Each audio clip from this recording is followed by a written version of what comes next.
美国总统拜登和中国国家主席习近平会谈了后，是搁再强调台海和平稳定的重要性。北京的官员嘛证实拜登有甲中国警告，叫因莫干涉台湾的选举。那美国国防部长表示，军售案嘛未改变，会继续卖武器给台湾。美国总统拜登甲中国国家主席习近平昨日伫咧旧金山的见面，有讲到敏感的台湾问题。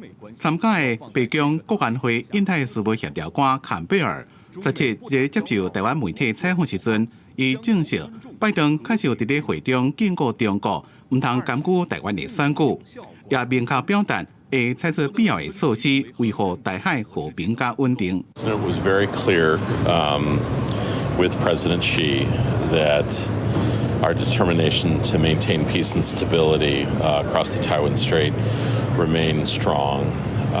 He warned the Chinese not to interfere in the Taiwanese elections.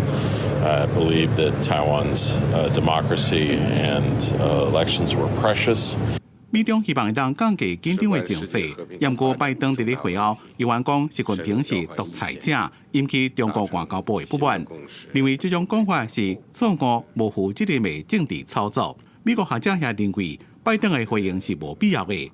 The dangers that come from the Taiwan issue haven't been relieved, and both sides need to work with great care to make sure this doesn't lead to unintended consequences. 拜习会虽然达成恢复军事沟通的共识，不过台湾的问题，双方看法也是差真多。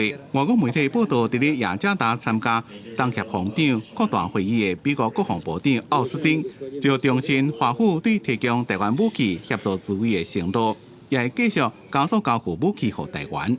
Continued progress and greater peace and stability throughout the region. 对于奥斯汀部长的由我发言，外交部表示肯定与欢迎。咱外交部讲，奥斯汀的发言代表对台湾安全一个台海和平稳定的坚定支持甲承诺。台湾作为印太地区甲国际社会负责任的成员，将会继续积极强化自我防卫能力，深化台美安全伙伴关系。记者综合报道。